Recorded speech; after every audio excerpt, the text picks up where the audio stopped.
In terms of Florida State, you mentioned the name Squirrel White to me before we started to record, and he's been a productive player at Tennessee for the last few years. Experienced guy that knows what he's doing, and would certainly be an excellent addition. So we can start there. Yeah, no doubt. This is the one we had been talking about. Actually, Jen, she's up in Memphis, Tennessee, so she has a really good inside line on players and stuff from that area. She had mentioned it. He wasn't even in my mind. Like, I knew him, but she's mentioned Squirrel, and I'm like, I have no idea who you're talking about. And after the show, I go look, oh yeah, this guy's a beast. And sure enough, he shows up on campus. A bit of a surprise for some people this morning, even though we had mentioned it on the show previously. 5'10", 175 pounds. This year, he only had 31 receptions, 381 yards, and 2 touchdowns. I think that's probably a part of him leaving. I think the idea of what he was going to be in the offense and how good Nico is going to be and all that maybe didn't go quite to his plans this year. Who knows exactly what all's going on up there, but he's highly sought after.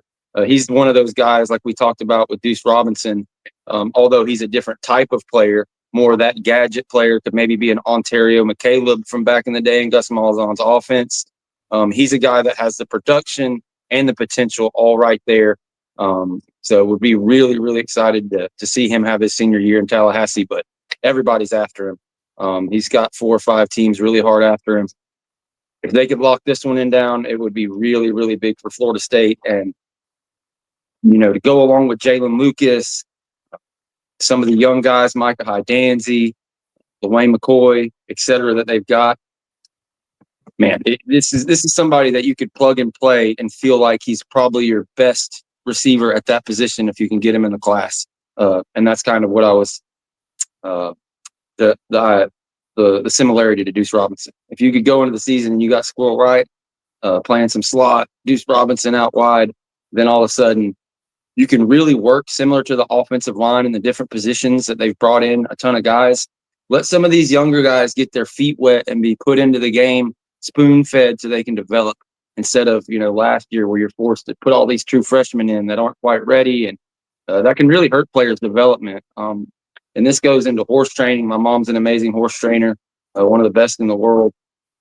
You can blow horses up by sending them out and do a big rodeo event too early. Well, it's the same thing with athletes. Like, if you're not ready for it and you get out there, it's just one of these things. You see it with quarterbacks all the time in the NFL.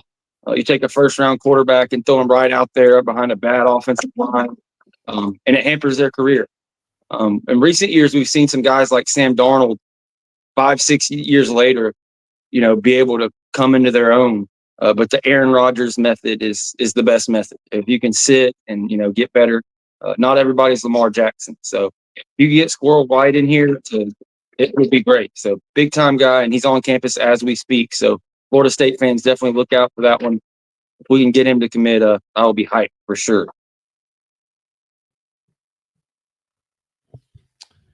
Georgitis, the Renegade Report. Get on over there. Check out George's work with the transfer portal humming and prospects all over the place. Check out George's work. We will get you days and times. We might as well get that out of the way right now, George. When are you going live next? What the schedule look like? So we will be live tomorrow at 7 Eastern, hopefully with some commits to talk about, and we'll get into those after I pay the bills here real quick. But it's Tuesdays and Fridays, 7 Eastern. That's our consistency, just like Wednesday, 6 Eastern normally here. Every Tuesday, every Friday, 7 Eastern. We make sure that happens. We also have Monday at 8:30 Eastern, a little different than what me and Mark do. Jen and Tiny have a show called The Renegade Roast. If you're into just all of college football getting roasted, kind of from an FSU perspective, it's an absolute hoot, and it's a lot of fun, but not safe for work, not for the kids to watch. But yeah, that's Mondays, Tuesdays, and Fridays. We're really consistent. And boy, the FSU fan base is back in full force. Maybe not full force, I'd say about 75%. We beat Alabama, you'll see them in full force, but we finally hit 3,000 subscribers, which was a monster goal for us. When I first started doing this, I believe this channel was around 3,000. Chris was around 3,000. James Coleman was around 3,000. A lot of people I look up to.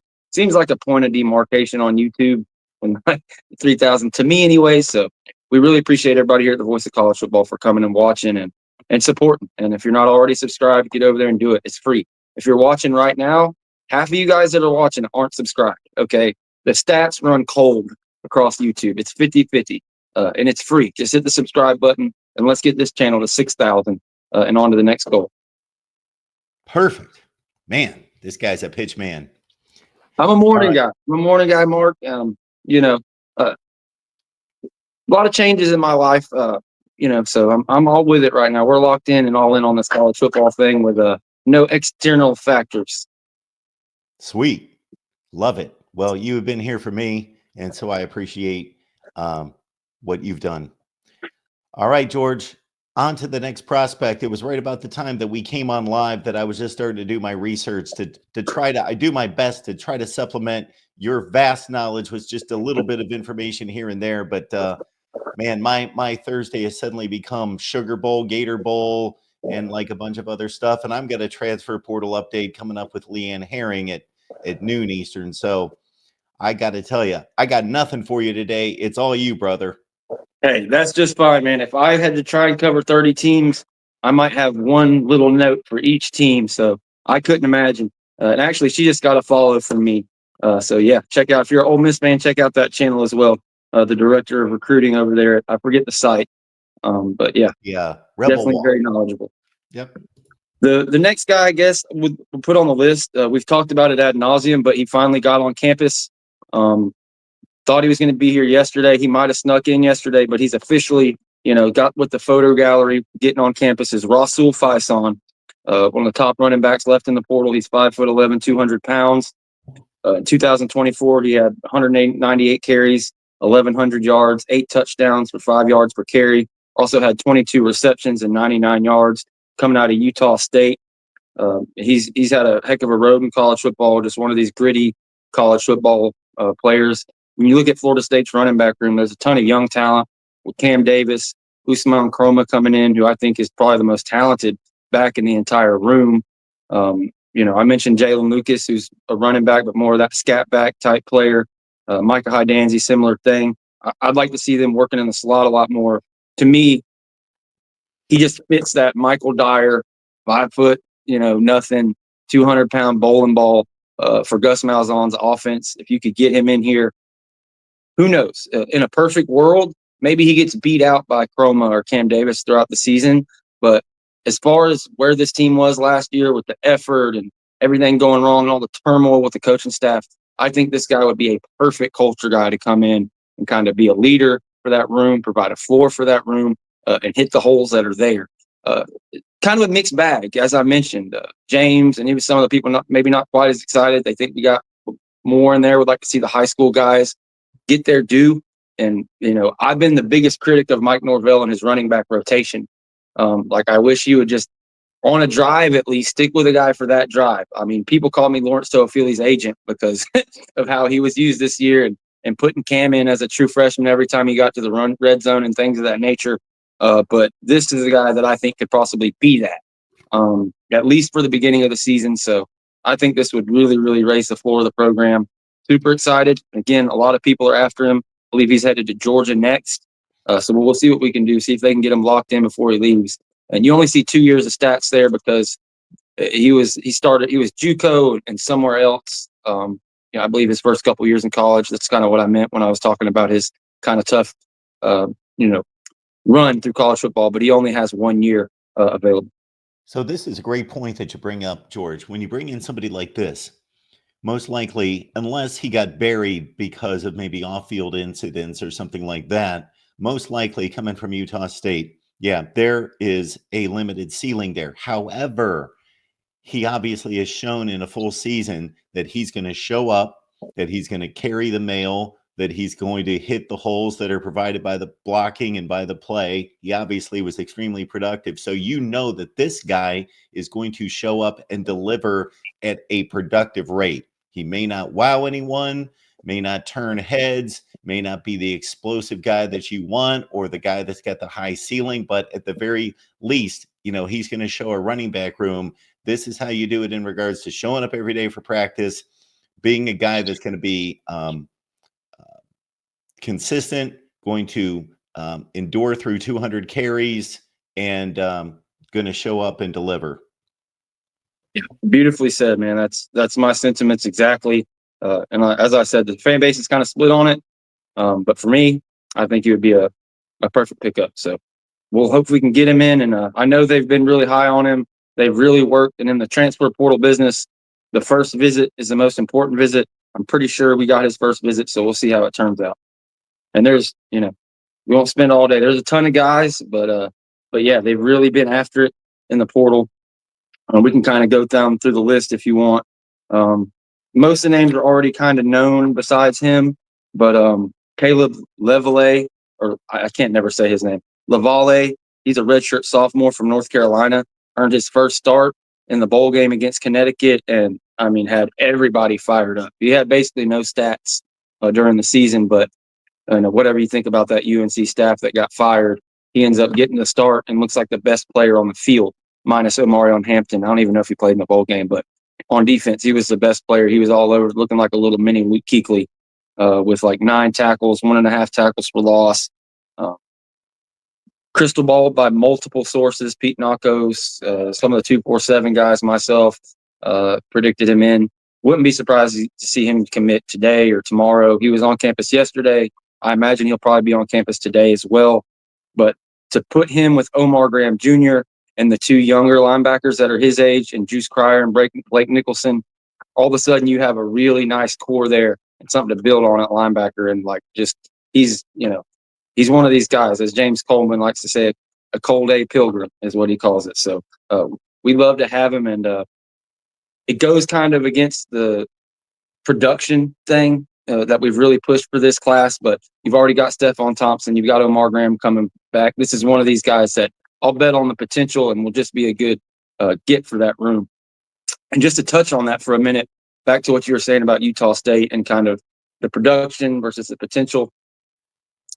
I've talked about this a lot, but I think these, especially 247 portal rankings, I think they've got them just jacked up. I don't think they're anywhere near what they should be, especially when these teams are looking for portal guys. When you look at a guy like Luke Kromenhoek, comes out and he's number 2 in front of Caden Salter, Dan Peer, all these all-conference level starting quarterbacks, and some even in the P4, and you've got a redshirt freshman that got sacked on a quarter of his dropbacks. Yeah, Luke's got talent. I really liked him. I wanted him to stay, but, not to harp on Luke, but it's just a perfect example. The potential versus the production in those rankings is insane. And Florida State learned that lesson hard last year. They signed 10 blue chip transfers, but no production. They were all, 4 and 5 stars out of high school with a bunch of potential. Oh, well, we couldn't get on the field for this, or, they were the 3rd wide receiver, showed some flashes here. Florida State, all about production in this. And I think if you look across the board, it's bared out. It's bared fruit. You get a Braden Fisk from a lower school, he dominates. Look what he's doing in the NFL. If you watch that Texas game, who was their top receiver? A dude from Houston. And it's across the board. Arizona State signed 30 transfers. And go look at that class. They didn't sign a bunch of 4 and 5 star top 10 guys in the portal.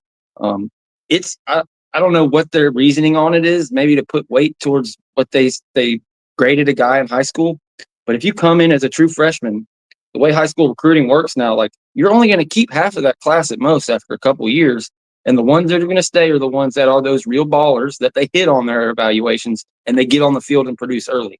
So 99% of these guys that leave, they could end up being great players, but you're not counting on them to come in and play. You're pretty much just taking a high school guy at that point, and that's how I look at Luke and a lot of these guys. So Lavale's a bit of an exception. He fits that, it'd be a fair criticism of them of taking him, but I think he's shown enough and will be a good addition to that room. And as we get into the rest of these guys, you'll see that theme continue with production.